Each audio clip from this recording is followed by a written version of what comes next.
nous parlons aussi de la grandeur de Dieu. Et nous sommes inspirés d'un chapitre, je crois, psaume 8, où nous avons tiré depuis le mois de janvier les sous-thèmes que nous exploitons. En tout cas, ça nous est bénéfique. Et Dieu est en train de nous parler. Dieu nous parle, il est en train de nous enseigner. Alléluia.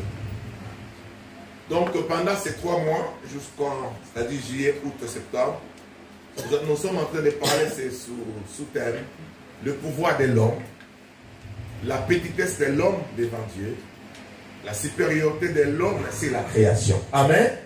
Donc, chaque prédicateur, selon l'inspiration du Saint-Esprit, il peut choisir un aspect où il va démontrer, expliquer le pouvoir de Dieu.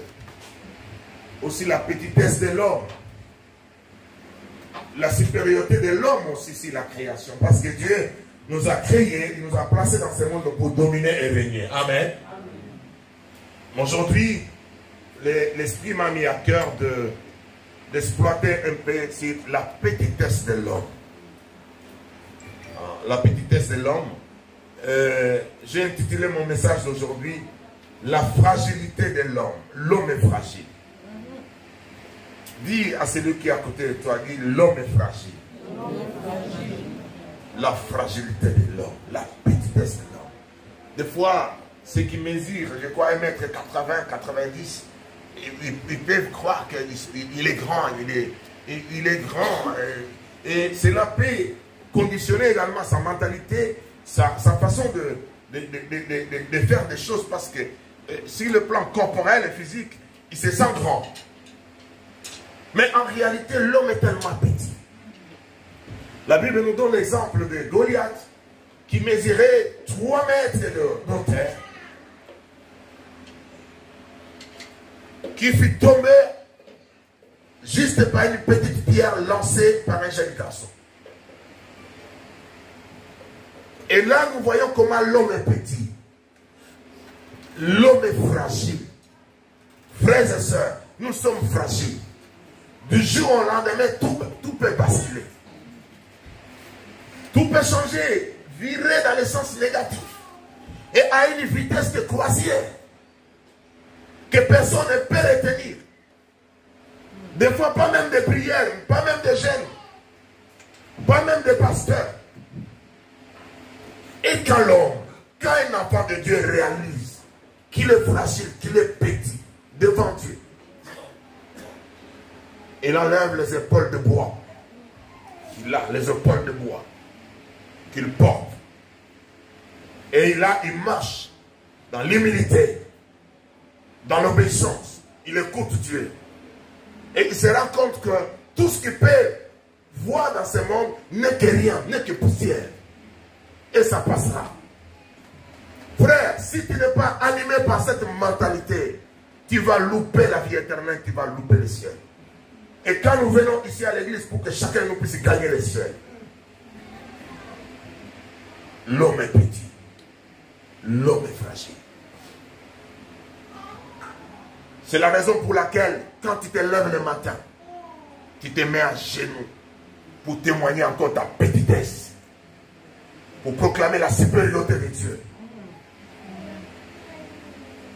Mais celui qui vit sans faire des choses, sans avoir cette attitude, quelque part, c'est comme s'il veut s'égaler à Dieu. C'est Dieu qui est le Tout-Puissant. La Bible nous dit, il incline les cœurs des rois. Quand les rois dorment, quand les présidents dorment, quand les généraux dorment, lui, il est capable de basculer leur cœur. De tourner leur cœur. Parce que c'est lui qui est le créateur. Il a le mode d'emploi, de fonctionnement de chacun de nous. Amen. Il connaît tout. Il connaît le lendemain. Il connaît l'avenir, ce qui va se passer dans 5 à 10 ans. Voilà pourquoi, frères et sœurs, bien-aimés dans le Seigneur, il faut à un certain moment de la vie réaliser que sans Dieu, tu n'es rien. Amen. Et vivre dans l'humilité. Alors, dans ce message, j'ai essayé trouver quelques personnages dans la Bible qui ont fait des exploits. Et j'ai essayé de jeter un coup d'œil comment ils sont morts. Quand je vais parler de la mort ici, je vais juste montrer leur fragilité. Essayez un peu de faire le parallélisme. Mettre en opposition leurs exploits et la fragilité. Malgré leurs exploits, ils étaient fragiles. Tu peux faire des exploits. Tu peux être intelligent, avoir des diplômes, avoir des maisons. Tu es fragile. Le premier personnage, c'est Abraham. Parmi les exploits d'Abraham, frère Nicolas, si tu peux nous préparer Genèse chapitre 25, verset 5 à 10. Parmi les exploits d'Abraham, nous pouvons dire qu'il est le père de la foi. Amen. Il est le papa de la foi, c'est-à-dire le commencement, l'initiateur. Dieu lui a fait confiance.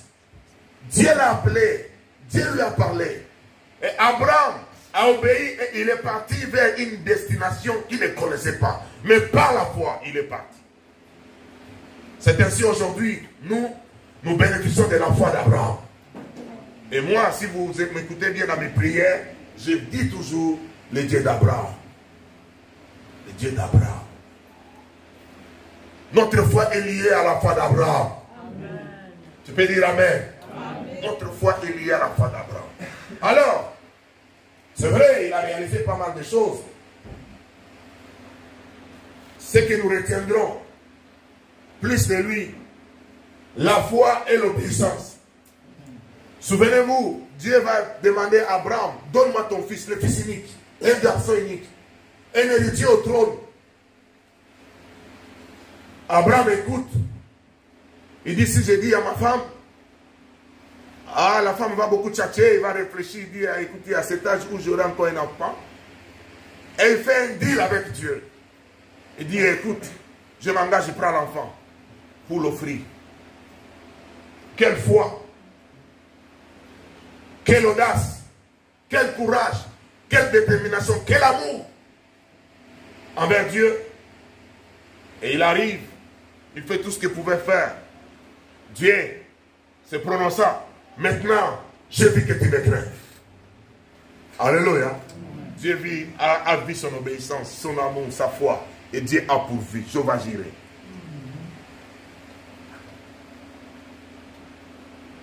Exode 25, verset 5 à 10. Genèse, excusez-moi. Voici les jours des années de la vie d'Abraham. Non. Il y a un point, je pense. Réponds un peu, frère. Là, j'ai mal. Lis. Le verset 5, je commence. Non, ça c'est... Non, voilà. Voici le jour des années de la vie d'Abraham. Il vécut 160. Non, recommence le verset 5, s'il te plaît. J'avais mal lu. Je n'ai pas mis le point. J'ai eu des difficultés de lire Abraham. Parce que la phrase là, c'est très important. Moi, j'ai lu comme si la phrase continuait. Abraham donna tous ses biens à Isaac. Point. 6. Ouais, là, je me suis reposé déjà. Il fit des dons au fils de ses concubines. Point virgule. Et, oh là là, comment c'est proche comme ça? Point virgule. Et, tandis qu'il vivait encore, il les envoya. Il les envoya loin de son fils Isaac du côté de l'Orient. C'est comme s'il y a quelque chose qui manque. Dans ma version, il dit, il prend les fils de ses concubines, il les envoya plus loin. C'est-à-dire, il a donné tout son bien à Isaac, fils des promesses, mais les enfants de ses concubines, il les envoya loin. Vers l'Orient, dans le pays d'Orient. Oui, verset 7. Voici le jour des années de la vie d'Abraham. Il vécut 175 ans. Abraham expira et mourit et après une heureuse vieillesse. C'est mon souhait. Que je puisse atteindre 100 ans. Âgé et rassasié de jours. Et il fut recueilli auprès de son peuple. Isaac et Ismaël, ses fils, l'enterrèrent dans les cavernes de Macpéla, dans le champ d'Hébron, fils de Tsojar et les Hétiens, vis-à-vis de Mamré. Vous vous souvenez de Mamré? Là où il a vu les 3 hommes qui passaient. C'est le champ d'Abraham avait acquis des fils de Heth. La firent enterrer, Abraham et Sarah, sa femme. Amen. Abraham donna tout à Isaac lorsqu'il était vivant. Il a réalisé que je suis vieux, la vie est tellement fragile, quand je mourrai, je ne partirai pas avec ces biens. C'est quand je suis vivant que je dois donner. Amen. Alléluia. Amen. Alléluia. Vous savez, les Africains, ils ont du mal à parler de la mort, ils ont du mal à parler du testament. Beaucoup des Africains, ils meurent, ils laissent des familles dans les désordres, dans les partages des biens. Personne ne connaît ce qu'il a, il cache tout, même ses enfants, personne. Et quand la mort vient, c'est quand est-ce que la mort peut venir? Vous savez bien que tu as pu susciter des problèmes, des divisions éternelles dans ta famille. Mais Abraham s'est senti qu'il était fragile, il était un homme, ses jours étaient comptés, quand bien même il a vécu 175 ans. La Bible dit il donna tout à Isaac parce que Isaac est fils de promesse. On laisse que Dieu puisse te donner tout. Amen. Parce qu'en Jésus, tu es un fils de promesse. Amen. Il donna lorsqu'il était vivant. Ça, c'est parmi les missions que Dieu m'a données. Je veux beaucoup parler aux Africains, beaucoup parler aux Congolais. Nous avons la mentalité de donner plus aux cadavres qu'aux vivants. Pendant que l'homme est vivant, tu ne lui donnes rien, rien, rien. Mais quand il est mort, tu veux montrer que tu l'aimais.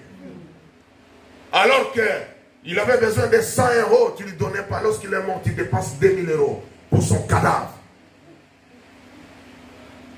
Frère, donne quand il est vivant. Abraham donna lorsqu'il était vivant tout. Vous savez, ici en France, lorsque tu lègues un héritage pendant que tu es vivant, la réduction, tu vas donner moins d'impôts. Ça doit être, si tu as donné, tu connais l'impôt en question, combien on va donner? Et les frères, Nicolas, tu connais combien l'État récupère si tu donnes le vivant? Mais c'est moins, quand tu es vivant, quand tu donnes. Mais quand tu meurs, et que les enfants restent avec ton héritage, l'État prend 66%. Ça doit être 66%. Vous tapez sur Google, vous allez trouver. L'État prend 66%. C'est pour l'État.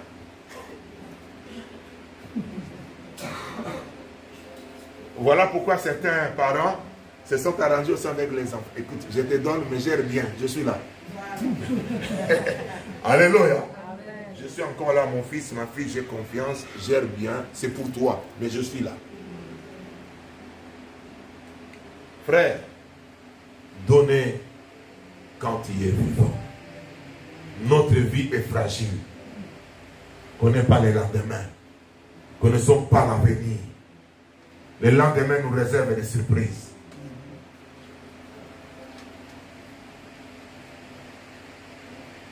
Vous savez, beaucoup de gens préfèrent donner à un cadavre. Il y a plusieurs raisons. C'est vrai, ils veulent aussi, par moment, montrer leur attachement, leur amour. Mais c'est une façon biaisée. Parce que ce que nous voyons là, bien aimé, qui est habillé en chocolat, bien harmonisé avec la saucisse, avec la ceinture aussi, l'harmonie, ce n'est que poussière. Alléluia. Ouais, j'aime l'harmonie, frère. Ce n'est que poussière, ce n'est que cadavre. Mais ce qui est important à moi, c'est celui qui est là. Amen. Tu vas passer tout ton temps à embellir mon cadavre. Alors que pendant que moi, je suis là, je parle, tu ne veux pas prendre soin de moi. C'est une façon biaisée de montrer l'amour. C'est ça la mentalité des Africains. Ils dépensent beaucoup d'argent sur les cadavres. J'ai vu dans certains pays d'Afrique, ils gardent un corps pendant 3 mois, 6 mois. Tout ça, le temps des préparatifs. Pour que le jour de l'enterrement soit une grande fête à pompe. Louer des grands véhicules, organiser des fêtes. C'est leur conviction. Mais ce qui est important, quand nous sommes vivants, ça ce n'est qu'une poussière, frère. Nous sommes poussière, nous retournons dans la poussière. Certains, des fois, ils donnent aussi pour montrer aux gens qu'ils ont. C'est moi qui l'ai enterré, j'ai enterré leur mère, j'ai enterré leurs frères. C'est moi, ils sont rien. Frère, un chrétien ne doit pas avoir cette mentalité. Quand tu donnes, quand tu fais quelque chose, tu le fais avec amour. Et tu n'attends pas qu'on te donne au retour. Tu peux dire amen avec moi. Amen. Donc, Abraham, fort qu'il était, père de la foi, homme d'obéissance, après quoi il est mort. Il a tout laissé. Mais gloire à Dieu, il a donné à son fils. Et il a mis les garde-fous sur les fils de promesse. Parce qu'il avait d'autres enfants avec les concubines qu'il avait.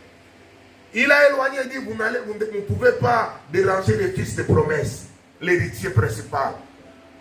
La Bible dit, il leur donna les cadeaux.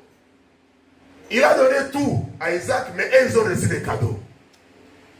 Deuxièmement, il les a éloignés plus loin. Que Dieu éloigne plus loin ceux qui en veulent à ta vie. Tu as un héritage. Jésus a un héritage pour toi. Amen. Alléluia. Deuxième personnage, Moïse. Deutéronome 34, verset 1 à 8.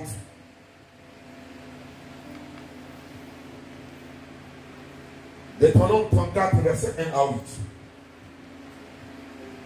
Moïse monta des plaines de Moab sur le mont Nebo. Retenez le mont Nebo. Dis avec un mont Nebo. Au sommet du Pisgah, vis-à-vis de Jéricho.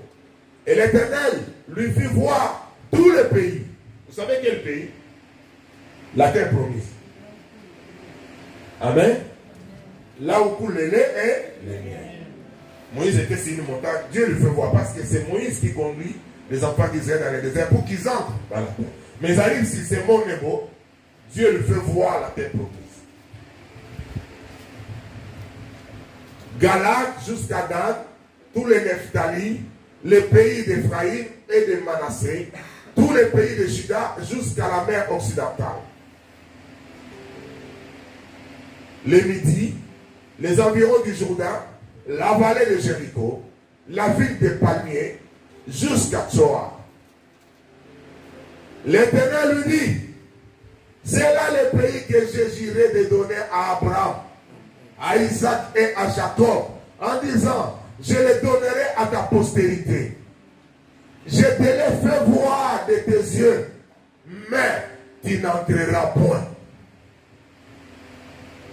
Moïse, serviteur de l'Éternel, mourit là, dans le pays de Moab, selon l'ordre de l'Éternel. Et l'Éternel l'enterra dans la vallée, au pays de Moab, vis-à-vis de Beth-Péor. Personne n'a connu son sépulcre jusqu'à ce jour. Personne n'a connu là où on a enterré Moïse jusqu'à ce jour. Le tombeau de Moïse n'existe pas.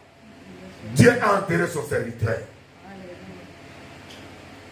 Vous voyez la puissance de Moïse, la grandeur de